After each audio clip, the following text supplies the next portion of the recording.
आदाब, मैं हूं मुमताज आलम रिजवी और आज मैं बात करूंगा द केरला स्टोरी की। जी हाँ, एक फिल्म है जो 5 मई को लॉन्च होगी, लेकिन उससे पहले जो उसका टीजर आया उसको लेकर के काफी हंगामा है, प्रोटेस्ट चल रहा है केरला में। जो वहां की कम्युनिस्ट पार्टी है उसने सवाल उठाया, शशि थरूर ने भी। जो 32,000 हिंदू लड़कियों का दावा किया गया है इसमें कि उनको कन्वर्ट किया गया है, उसको लेकर के शशि थरूर ने कहा है कि अगर ये साबित कर दें इनके जो डायरेक्टर प्रोड्यूसर हैं तो हम 1 करोड़ रुपया देंगे। मामला सुप्रीम कोर्ट में पहुंचा, हालांकि सुप्रीम कोर्ट ने रिजेक्ट कर दे, कहा कि जब सेंसर बोर्ड ने इसको पास कर दिया है तो जाहिर है कि फिर हम इस पे कुछ नहीं कर सकते। बहरहाल ये जो फिल्मों के खिलाफ खड़े होने का सिलसिला, पठान मूवी आई, उस पे देखा कैसी हाय तौबा मच गई। अब ये मूवी आई है, इस पर भी हाय तौबा मच गई। दरअसल बात यह है कि एक ही चीज को दो चश्मे से क्यों देखा जाता है। जब पठान आई तो दूसरे एंगल से बात की गई, अब जब द केरला स्टोरी आई है तो इसको दूसरे एंगल से बात की जा रही है। मतलब हर जगह टारगेट जो है वो एक कम्युनिटी ही क्यों है। सवाल ये है, सवाल फिल्म का नहीं है। दहशतगर्दी, आतंकवाद है तो उसके खिलाफ हम सब खड़े हैं, खड़े होना चाहिए। न तो जैसे मोहम्मद की हिमायत हो सकती है, न तो अलकायदा की, और न ISIS की।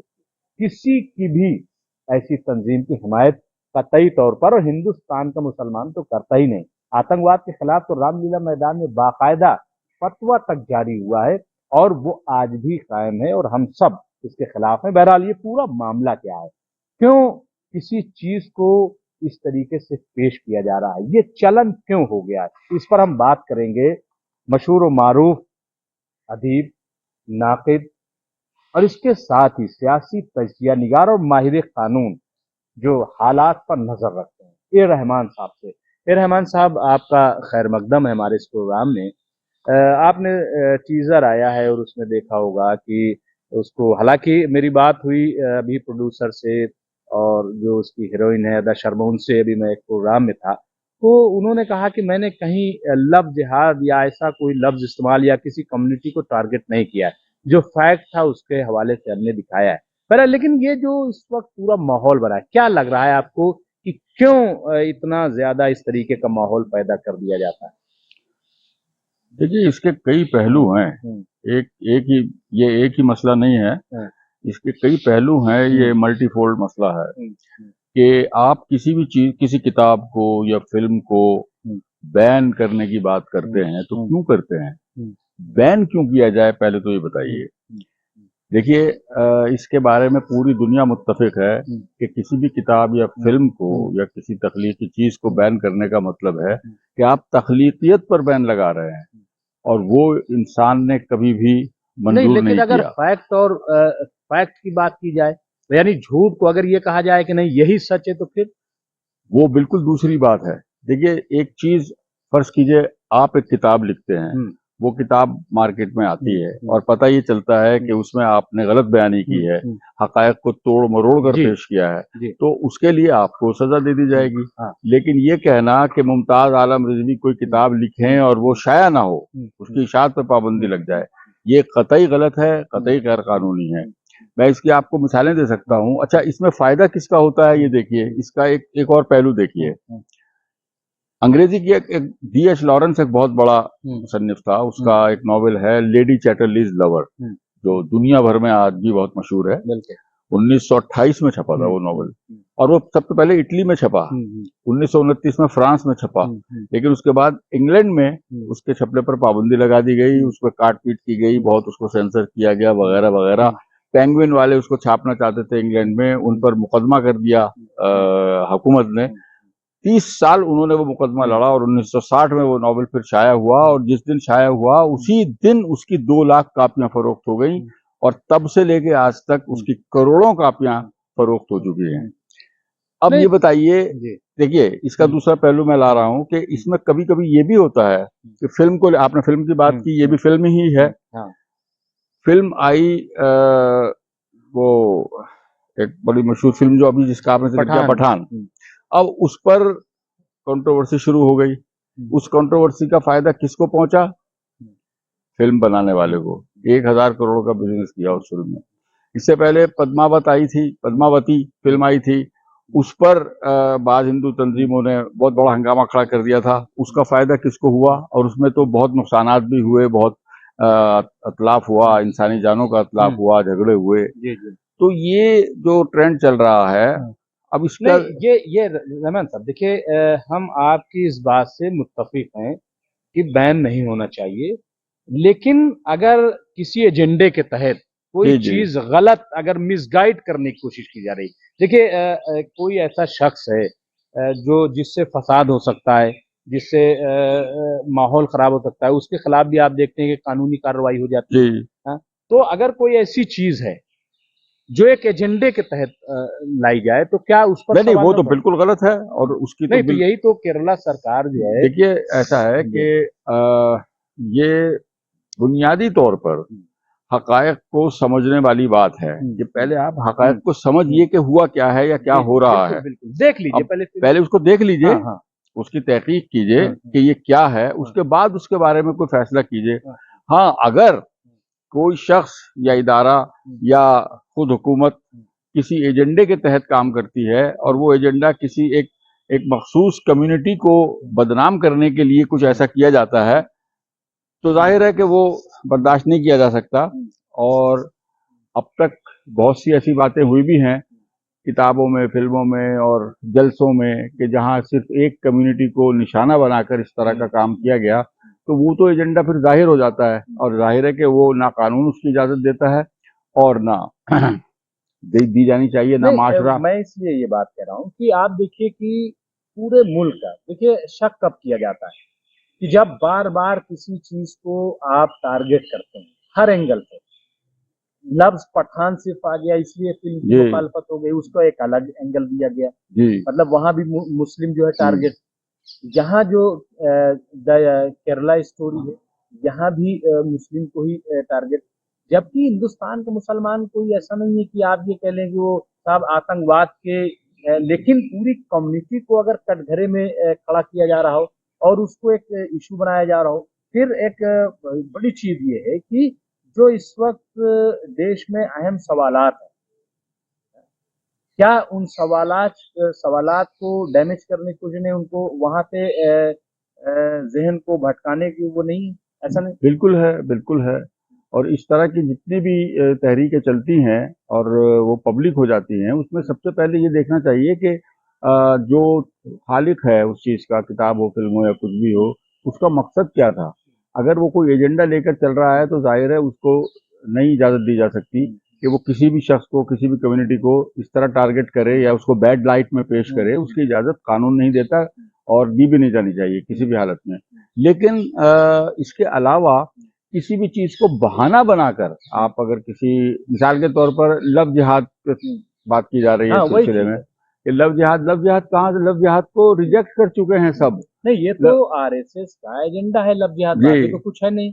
कहाँ लव जो है इंग्लिश लव, जिहाद जो है वो अरबी नहीं, लव। वो जिस मानी में हाँ इस्तेमाल कर भी रहे थे आरएसएस वाले, हाँ उसको तो खुद हुकूमत ने, यानी होम मिनिस्ट्री तक ने रिजेक्ट कर दिया है कि नहीं, लव जिहाद नाम की कोई चीज नहीं है। हाँ हाँ अदालत ने उसके खिलाफ, सुप्रीम कोर्ट यानी कह चुका है, खुद माशरा भी समझ चुका है भाई लव जिहाद नाम की कोई चीज नहीं है। और यूनियन होम मिनिस्ट्री ने बाकायदा एक बयान जारी किया जब लव जिहाद में लिंचिंग वगैरह भी होने लगी और क्या क्या होने लगा, तो खुद यूनियन होम मिनिस्ट्री ने कहा कि भाई लव जिहाद वगैरह जो है ये कोई एक्सेप्टेबल यानी काबिल कबूल इस्तेलाह नहीं है, और वो वक्त खत्म हो चुका। अब ये फिर लव जिहाद, भाई लव जिहाद से उनकी मुराद क्या है यही नहीं समझ में आता।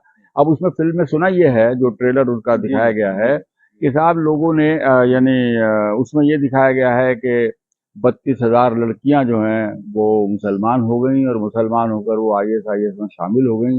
अब अगर ये हकीकत है तो जाहिर है कि गलत है, और इसके नहीं, अब खिलाफ तो शायद वो वापस भी ले रहे हैं और ये कह रहे हैं कि भाई फिगर से नहीं फैक्ट से काम कीजिए। एक चीज और, खैर 32,000 हो या 3200 हो या 32 हो, अगर ये हो रहा है तो गलत है। देखिए जब आईएएस की बात है तो एक लड़के को, मुस्लिम लड़का था, उसको जब गुमराह किया इन तंजीमों की तरफ से किया गया, तो वालिदैन ने खुद जा करके जी जी जी पुलिस जी में, आपको याद जी होगा हाँ, जी कि हाँ। हमारे लड़के को, तो जब मुस्लिम इतना अवेयर है तो बात हिंदू लड़की की नहीं है, क्या जो डायरेक्टर हैं उनको ये नहीं लग रहा है कि हिंदू लड़कियों को जब टेररिज्म में शामिल किया जा सकता है, क्या मुस्लिम लड़कियों को नहीं शामिल किया जा सकता? नहीं किया जा सकता? बिल्कुल किया मैंने जा बात सकता की उनसे, जी। जो विपुल शाह हैं, जो इसके डायरेक्टर में एक चीज और जो उन्होंने एक दावा किया है कि मैंने खुद उन लड़कियों से बात की है और उन लड़कियों ने अपनी बायोग्राफी भी अब लिख दी है उस पे। तो क्या ये प्रॉब्लम है? मैं ये जानना चाहता हूँ, क्या ये जो प्रॉब्लम ओरिजिनली उन्होंने कहा कि फैक्ट है, उन्होंने ये तक दावा किया कि एक एक लफ्ज जो है इसके वो बड़े सच्चे हैं। तो क्या अगर एक एक लफ्ज सच्चा है तो क्या गवर्नमेंट को या जो हमारी एजेंसीज हैं, मुझे बड़ी हैरत होती है रहमान साहब की अ, एक फिल्म राइटर, एक डायरेक्टर, प्रोड्यूसर, वो तो रिसर्च कर लेता है 5-6 साल में कि देश में क्या चल रहा है, कितनी खतरनाक चीज है आप सोचिए।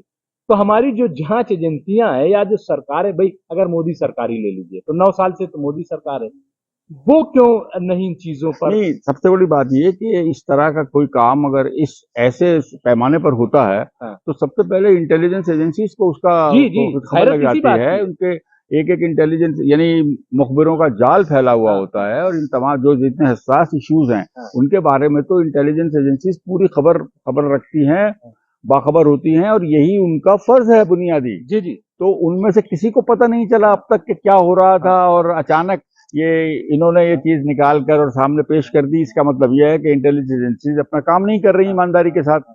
क्योंकि कोई आदमी कोई फिल्म की बात चल रही है, तो हाँ। कोई फिल्म साज ही अगर किसी मौजू को चुनता है, उस पर फिल्म बनाना चाहता है, तो वो पूरी रिसर्च करता है, उस पर पूरी रिसर्च करके वो हकायक नहीं, कहा कि निकालता है। मैं 500 लड़कियों से मिला जा करके जी, उनसे बातचीत की और उन्होंने सब बताया। तो जो हमारी एजेंसीज थी वो तक इन लड़कियों तक क्यों नहीं पहुंच पाई थी अब तक? मैं वही बात कह रहा हूँ, आप ठीक कह रहे हैं कि जो अगर ये हकायक हैं जो पेश किए गए, तो इसका मतलब ये है, इसका इसका सारा इल्जाम जो है वो हमारी इंटेलिजेंस एजेंसीज की बेखबरी पर जाएगा, उनकी गफलत पर जाएगा कि वो अपना काम नहीं कर रही हैं, और ये सब कुछ हो रहा है उनको पता नहीं, हुकूमत को पता नहीं कि ये सब कुछ होता रहा है या हो रहा है। और दावा इतना बड़ा, देखिए आमतौर से जो फिल्में होती है वो फैक्ट एंड फिक्शन ये मिल करके जी, जो है वो फिक्शनाइज किया जाता है, किसी चीज को जो है वो एक लार्ज उसमें पेश किया जाता है। लेकिन ये कह रहे हैं बिल्कुल फैक्ट है, एक एक लफ्ज जो है वो झूठ नहीं है, सच्चाई पर मबनी है। तो ये क्या सरकार का फ्लेवर नहीं है? बिल्कुल। अच्छा देखिए, इसका एक और ज्यादा अहम पहलू मैं बताता हूँ, वो ये है, मैंने बैन की बात की, अभी पाबंदी की बात की कि वो डिजायरेबल नहीं है, वो नहीं होना चाहिए किताब नहीं, या मैं भी कह फिल्म, रहा हूँ। नहीं होना चाहिए ना। लेकिन उसमें एक इस्तिस्ना है उसकी, और वो पूरी दुनिया में है, कि अगर कोई ऐसी चीज है जिसका ताल्लुक कौमी सलामती से है, या मुल्क से गद्दारी के मामले के जुमरे में आती है वो चीज, तो उसको बैन किया जा सकता है। और वो यानी इतने हसास समझा गया है कौमी सलामती को, कि उससे मुताल्लिक अगर कोई चीज ऐसी गलत आती है तो आप उसको बैन कर सकते हैं। ये नहीं इस्तिस्ना है, ठीक है, और ये दुनिया भर में है। रहमान, लेकिन अब ऐसा इतना हसास सब्जेक्ट सामने आ रहा है जिसका ताल्लुक एक तरह से कौमी सलामती से भी है, नेशनल इंटीग्रेशन से उसका ताल्लुक है, कौमी यकजहती से, तो उसका इल्म हुकूमत को नहीं था। अगर उसका इल्म हुकूमत नहीं को वही, नहीं था तो हुकूमत तो कटहरे में आ गई खुद। नहीं वही मैं कह रहा हूँ कि आप बताइए कि इतना हसास मौजूद, चलिए अच्छा नहीं था इल्म, मान लीजिए अब इल्म हो गया, तो क्या इस पर सियासत करने की जी, जरूरत है? इस पर सियासत हो क्या रही इस है। पे सियासत होगी? किस पे सियासत होगी, किस पे इंक्वायरी होगी? जी, क्या सरकार जो है, आपको क्या लगता है कि इस पूरे मामले पे अगर वो कह रहे हैं कि एक लफ्ज सही है, 500 लड़कियां मौजूद हैं, वो बात कर चुके हैं, बाकी तो और उन्होंने जो फिगर बताई वो तो है ही है, जी, तो फिर सेंट्रल गवर्नमेंट, ऐसे तो उनकी ईडी जो है घूम रही है छुट्टा, सीबीआई घूम रही है, एनआईए घूम रहा है, तो क्या इस मामले में कोई जांच या वो नहीं होनी चाहिए अगर इतना फैक्ट है तो? नहीं नहीं, ये चीज सामने आते ही गवर्नमेंट को सबसे पहले इसकी इंक्वायरी के ऑर्डर इशू करने चाहिए थे फौरन, हाँ कि देखो क्या ये सच है, हाँ और अगर ये सच है हाँ। तो इसकी फौरन इंक्वायरी करके और हकायक को सामने लाओ। ये तो फर्ज था हुकूमत का। और देखिए, जहां तक आईएसआईएस का ताल्लुक है, तो हिंदुस्तान का मिजाज, हिंदुस्तान के जो मिसाल, मैं खुद जब राजनाथ सिंह होम मिनिस्टर थे, मैं पहले मोदी सरकार की बात कर रहा जी, हूँ, जो पहले, तो उन्होंने ये कहा था कि नहीं, हिंदुस्तान हमारा बहुत पाक साफ है जी, और इस मामले में आईएसआईएस जो है वो कामयाब नहीं हो सका है हिंदुस्तान को ट्रैप में लेने के या हिंदुस्तान के मुसलमानों को ट्रैप लेने के, यहाँ तक कि कश्मीर जो इतना बदनाम है, वहां भी आईएसआईएस का जो है वो घर नहीं बन सका है रहमान साहब।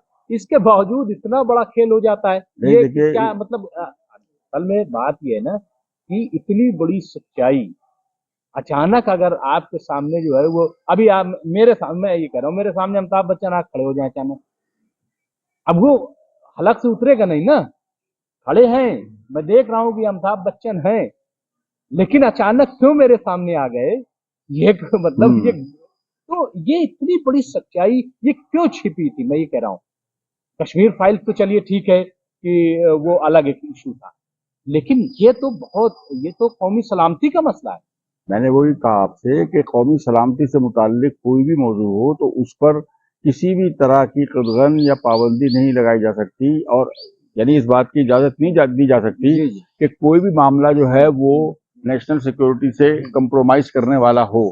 आईएसआईएस के जहां तक ताल्लुक है, इतने खतरनाक दहशतगर्द तंजीम और उनका जो पस मंजर है होने के बावजूद आज तक कहीं पर कोई भी ऐसा सुराग नहीं मिलता, कोई ऐसा इशारा नहीं मिलता कि आईएसआईएस ने हिंदुस्तान में कदम जमा लिए हों या कहीं उन्होंने इस तरह की कोई सरगर्मी या कार्रवाई की हो जो नेशनल सिक्योरिटी को कॉम्प्रोमाइज करती है। किसी इंटेलिजेंस एजेंसी की तरफ से, खुद मीडिया की तरफ से ऐसी तो कोई चीज सामने नहीं आई। अब ये चीज जो सामने आई है, अगर ये हकीकत है तो ये तो गवर्नमेंट के लिए डूब मरने का मुकाम है। और दूसरी चीज रहमान साहब, क्या आपको नहीं लग रहा है कि एक डायरेक्टर है, प्रोड्यूसर, वो ये कह रहा है कि इसका लव जिहाद या इस तरीके का नाम देना बेकार है, इसके बावजूद उसको लव जिहाद का नाम देकर के, क्या नहीं लग रहा है कि कंट्रोवर्सी बिला वजह की खड़ी की जाए? बिल्कुल बिल्कुल। एक संजीदा फिल्म हम ये कह लें, अगर ये वाकई ये सब मामला है तो हम इसको कहेंगे कि बहुत ही हसास, संगीन मामला है, संगीन मामला है। तो उसको अगर सियासी रंग दे करके, क्या इसको छोटा नहीं किया जा रहा है इस संगीन मामले को? दूसरी चीज ये कि जो इस वक्त मुल्क के बड़े मसाइल हैं, पुलवामा, क्या पुलवामा पे ये जो गोदी मीडिया हमारा चीख चीख कह रहा है, क्या पुलवामा पे फिल्म नहीं बननी चाहिए? और बनेगी तो क्या वाकई ऐसे चलाएंगे? अभी आप देखिए कि पुलवामा का कितना हसास मामला सामने है, उस पर ये डिबेट क्यों नहीं करवा रहे हैं? वो भी तो सच्चाई है। सतपाल मलिक तो एक ओरिजिनल किरदार है भाई। देखिए, पुलवामा का जहां तक ताल्लुक है, क्यों डिबेट नहीं हो रही, मैं कह रहा हूँ, इस फिल्म में तो हो रही है। आप डिबेट तो बात की चीज है जनाब। हुकूमत के बुनियादी फराइज की रोशनी में देखिए, आज तक हुकूमत ने पुलवामा के बारे में क्या कहा, क्या है आज तक कुछ कहा है? या उसके बारे में किसी भी तरह की कोई सफाई पेश की है? या नहीं, सवाल का जवाब नहीं दिया, किसी बात का जवाब नहीं दिया। सीबीआई दूसरे मामले में जा रही है जी, उसके बारे में तो कितना बड़ा वाकया हो गया, इतना संगीन वाकया हो गया जिसका ताल्लुक बराह रास्त नेशनल सिक्योरिटी से है, जिसने सैकड़ों सवाल खड़े कर दिए, लेकिन उसके बारे में किसी सवाल का, अव्वल तो हमारे गोदी मीडिया ने ना तो कोई सवाल पूछा, और इधर उधर से अगर कोई सवाल पूछा गया या सामने लाया भी गया तो उसका कोई जवाब आज तक गवर्नमेंट ने नहीं दिया। ये तो फौज के खिलाफ हो गया, ये तो देश की सेना के खिलाफ बोल रहे हैं। अरे कमाल है, यानी फौज को नुकसान पहुंचा है, उनके जवान मारे गए हैं, अगर हम उसके सिलसिले में सवाल करते हैं तो क्या हम फौज के खिलाफ बोल रहे हैं? तो ये सब चीजें बाकायदा इस बात का सबूत है कि गफलत भी है हुकूमत की, और एक एजेंडा भी है जिसके तहत वो सिर्फ एक ही कम्युनिटी को हर चीज के लिए जिम्मेदार तस्लीम कर लिया जाता है, और हर चीज का जो ठीक रहा है वो लाकर उसी कम्युनिटी के सर पर फोड़ दिया जाता है। बल्कि वो एक तरह से एक शील्ड बन गई है वो कम्युनिटी, बस उसका नाम ले दो और तुम्हारा फर्ज अदा हो गया। जैसे उन्होंने कहा विपुल शाह ने, और उनके जो प्रोड्यूसर हैं अदा शर्मा ने भी ये बताया, अभी मैं आगे मेरी बातचीत हुई तो उन्होंने कहा कि मेरे थ्रेट्स आ रही हैं और मुझे जान से मारने की धमकी दी गई। मैं समझता हूँ कि ये बहुत बड़ी बेवकूफी है। जी बिल्कुल बिल्कुल, और इसकी जितनी मजम्मत की जाए कम है। प्रोड्यूसर डायरेक्टर, देखिए उन्होंने एक रिसर्च की, एक बहुत अच्छी चीज है। अगर गलत, मान लीजिए मेरी कम्युनिटी, किसी कम्युनिटी अगर गलत रास्ते पर वो जा रही है, तो अगर उसको कोई रोकता है, उसको उजागर करता है, तो वो बहुत अच्छी बात है। लेकिन रहमान साहब, बात फिर वहीं पे आ जाती है, ये काम किसी फिल्म मेकर का तो था नहीं। अगर ये मतलब ये कितनी बड़ी बीमारी है, बहुत ज्यादा ये मतलब ये बड़ी बीमारी है, और इस बीमारी को डॉक्टर जो है, जिसकी जिम्मेदारी है कि वो तलाश करे, वो नहीं तलाश कर रहा है, एक राइटर तलाश कर रहा है इस बीमारी को।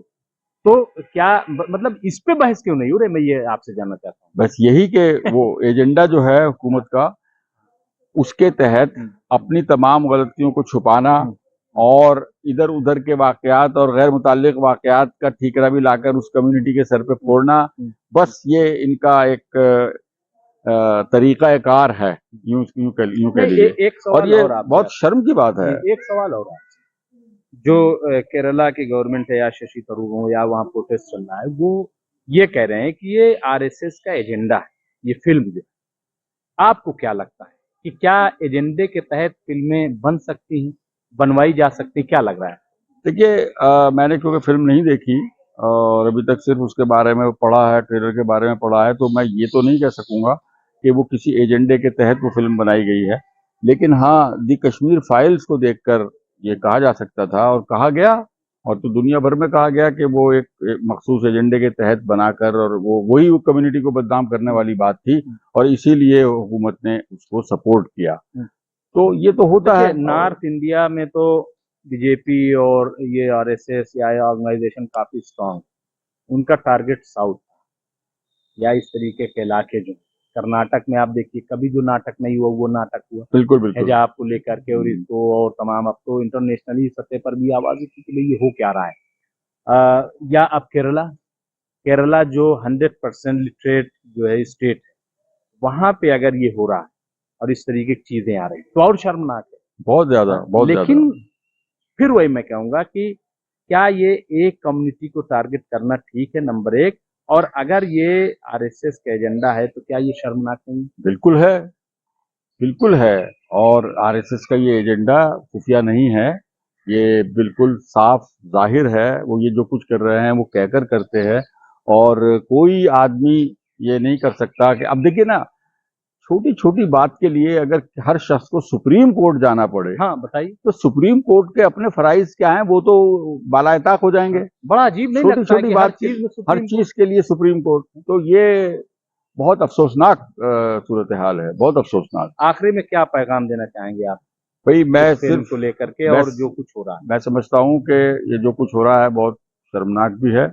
और आवाम का अब इसमें, क्योंकि देखिए हमारे यहाँ मीडिया जो है वो तो अब ना होने के बराबर है, ये तमाम फराइज हैं मीडिया के। लेकिन थोड़ा सा मैं ये कहूँगा कि आवाम को अपनी अक्ल सलीम का, अपने कॉमन सेंस का इस्तेमाल करना चाहिए। किसी भी फैसले पर पहुंचने से पहले हकायक को समझना बहुत जरूरी है। सच तक पहुंचने के लिए अपना दिमाग इस्तेमाल करें, उसके बाद रद्द अमल जाहिर करें। तो ये जिसको अंग्रेजी में नी जर्क रिएक्शन कहते हैं, फौरी रद्द अमल, बगैर सोचे समझे फौरन रद्द अमल का इजहार कर देना, वो हमेशा तबाहकुन होता है। नहीं, बहुत बहुत शुक्रिया रहमान साहब की आपने बात की। तो ये थे ए रहमान साहब, और जो फिल्म है द केरला स्टोरी, वो वाकई मैं समझता हूँ कि एक बहुत ही संजीदा स्टोरी है, उसको संजीदगी से लिया जाना चाहिए और उस पर सियासत नहीं करना चाहिए। ये सवाल खड़ी करती है खुद हुकूमत पे, उन एजेंसियों पे कि वो क्या कर रही थी। और मैं तो कहता हूँ कि जो हमारा मीडिया है, जो इस किस्म की स्टोरी करने के लिए जाना जाता था कि कहाँ क्या गलत हो रहा है, आखिर वो कहाँ था, तो क्या ये मीडिया की जिम्मेदारी नहीं थी कि वो इस चीज को देखता, इस पे खबरें चलाता, इस पे स्टोरी बनाता? क्योंकि और मीडिया तो कई बार इन चीजों का इंकशाफ भी करता है, उनके जरिए कई इंडियाज मोस्ट वांटेड जैसे प्रोग्राम चले, इस पर क्यों नहीं चला? क्या मीडिया सिर्फ बहस कराने के लिए, मुर्गा लड़ाने के लिए बचा है? वो इन तमाम चीजों को संजीदगी से नहीं लेगा, एक बड़ा सवाल है। बहुत बहुत शुक्रिया।